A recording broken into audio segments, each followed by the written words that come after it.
સુરતના મોટા વરાછા વિસ્તારમાં રોડ બેસી જવાની ઘટનાએ પાલિકાની કામગીરી સામે અનેક સવાલો ઊભા કર્યા છે. 1.5 કિલોમીટર સુધી રોડ બેસી જતા સ્થાનિકોમાં ભારે રોષ જોવા મળી રહ્યો છે. સ્થાનિક લોકો સમગ્ર મામલે નિષ્પક્ષ તપાસની માંગ કરી રહ્યા છે.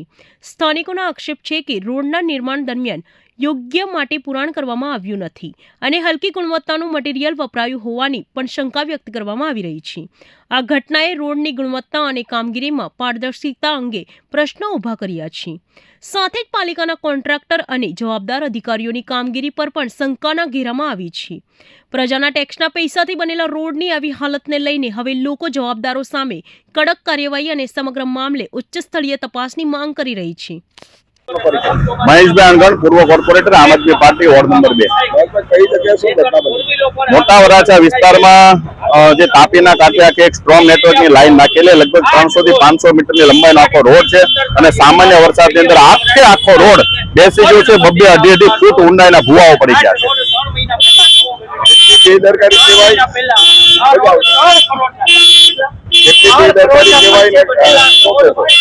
બેદરકારી તો આ પૂરેપૂરી છે, કારણ કે હજી 2.5 થી 3 મહિના પહેલા રોડ બનાવવામાં આવ્યો છે. 3 મહિના પહેલા રોડ બન્યો હોય અને એક માત્ર નાના વરસાદની અંદર તૂટી જતો હોય તો સૌથી મોટી બેદરકારી આની અંદર બંને કોન્ટ્રાક્ટરોની છે કે જે કોન્ટ્રાક્ટરે આની અંદર સ્ટ્રોંગ નેટવર્ક નાખ્યું છે, જેને વોટરિંગનું સર્ટિફિકેટ આપ્યું છે, વોટરિંગ કર્યા વગર કહી દીધું છે કે આને વોટરિંગ થઈ ગયું છે.